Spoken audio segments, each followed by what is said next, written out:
シェフ、今日は何を作るんですか？調理技術専攻科2年、西洋料理専攻シェフです。今から白菜のスパゲッティを作りたいと思います。最近思ったのは、スパゲッティなんて何でも美味しい。ご飯と一緒やわな。ご飯の上に鮭乗せようが、卵ぶっかけようが、納豆かけようが、まあ何したって美味しいやん。スパゲッティも別に具って結構何でも美味しいの。美味しいっていうか、あり大好きな小倉シェフのスパゲッティを見とって思ったのが、最後のソースと麺の絡まり具合。あれがマジで毎回ムズ。シャバシャバすぎるとスープパスタみたいになっちゃうし、少ないと味しないしみたいな。だからそれが全然間違えてない。それはお湯を沸かす鍋や。だからそれが難しいからこそ面白いわけよ。上手にいった時に嬉しいから。だから作り続けることができる料理ですよね。はい。美味しそう、小倉さんのね。そう小倉さんのやつって本当に最後ジャッジャッってこう2回煽って、すぐ盛り付けやん。早い。なのにいわゆる乳化みたいなのがすごいからものすごい腕。これも小倉さん理論ですよ。白菜を食べてもらうためのスパゲッティ。これぐらいでいいんじゃないの？麺は 120g でしょ。100円で買った白菜をニンニクちょっと一発でドンと入れたけど、結構ね。まあいいでしょ。で、そうあと一つバイト先でも学んだことだけど、白菜のパスタとかでもこういう状態でさ、まあ別に入れてもいいんやけど、材料の大きさを合わせてあげるっていうのはすごい大事だと思うね。味がまとまる。これがさ、正直俺はめんどくさいって思わないけど手間じゃん。だけどこれはすごい大事だなっていうので作っとって思うな。スパゲッチ、白菜、ソース全部バラバラみたいな。上に白菜のして麺と一緒に食べとるみたいなさ。そうなるとやっぱ美味しいっていう風に感じにくいよね。めんどくせえでしょ。普通はこんなことやりたくねえわと思うんやけど、まあそこはねなんかありがたいことに俺はめんどくさいとは思わないからね。白菜がね、旨味成分のグルタミンがさこんなに含まれてるってのは学校で勉強してさ感動したなよ。白菜今までちょっと舐めとったもんな。でも本当にそれを知ってから白菜入りのスープ、白菜なしのスープ食べ比べると、あ、白菜これ入ってた方ですね、これ白菜なしですねみたいなのは結構わかると思う。わかる。今日ちょっと炒めたいからね、軽くこいつの中でさ、茹でるとお湯の方に旨味出ちゃうでしょ。お湯とバーン入れるわけじゃないんだからさ。実際でもね、白菜の芸人さんが鍋じゃなくてこっちに旨味を入れたいとかどうのこうの言ってるけど、正直多分変わらんと思うよ。そこまで変わらんと思うんやけど、でもなんか接客した方が楽しいやん。それで上手にできた時が嬉しいやん。それもあれですよ、学校の座学で勉強した心理的要因、美味しさを感じるのが物理的要因と心理的要因。心理的要因っていうのは見た目とかさ、どこで食べるかとかさ、誰と食べるかとかさ、どういう状態の時に食べるかとかの素材の旨味とかそういう以外のがものすごいうまっていうのにこんなに影響するんやっていうのは勉強してからすごい思うようになった。それまではさ、秘伝の調味料はどれなんやとかさ、これを入れたら抜群にうまくなるとかさ、いやもちろんそういうのもあるんだよ。あるけど作っとる最中の工程とか、特に俺なんて自分でこうやって一応丁寧風に作ってベラベラここにうまみよとか言ってさ楽しみながら作っとるわけよ。それで上手にできた時にうわうまみたいなのは絶対にあると。いわゆる丁寧に作っとるっていうことになるのかなって最近思うよね。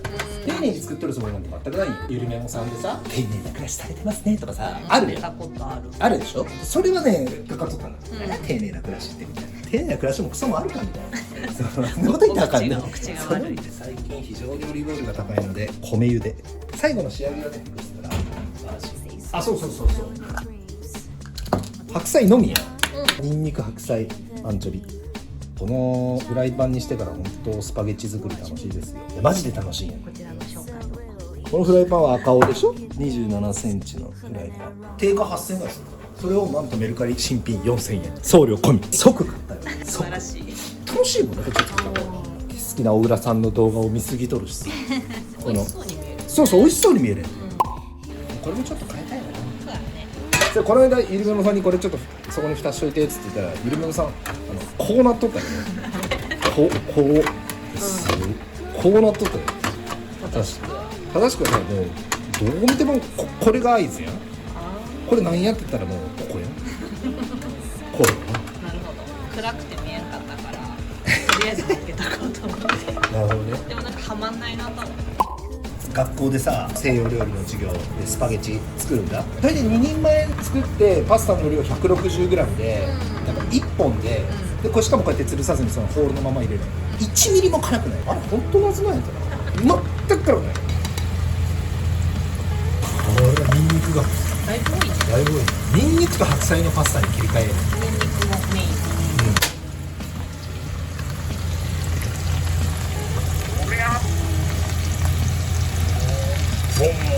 これいいわ。いい。こちら無印、い調理用トングいいんじゃない？具の量、最近パスタの分数も測らへんもんな。まあ、これはでも測った方がいいんやろうけどね。お湯を味見する。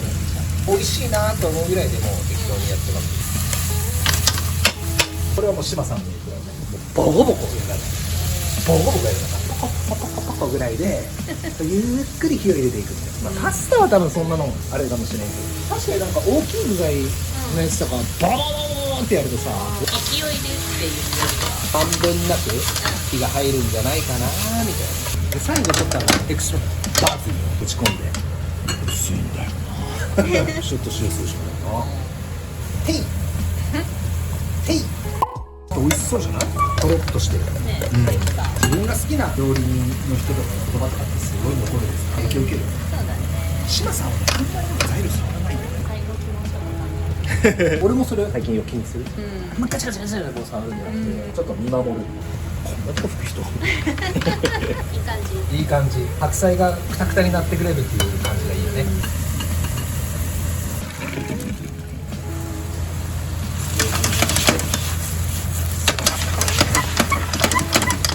消す、オリーブ油、タッパ性はないのでこのまま仕上げる。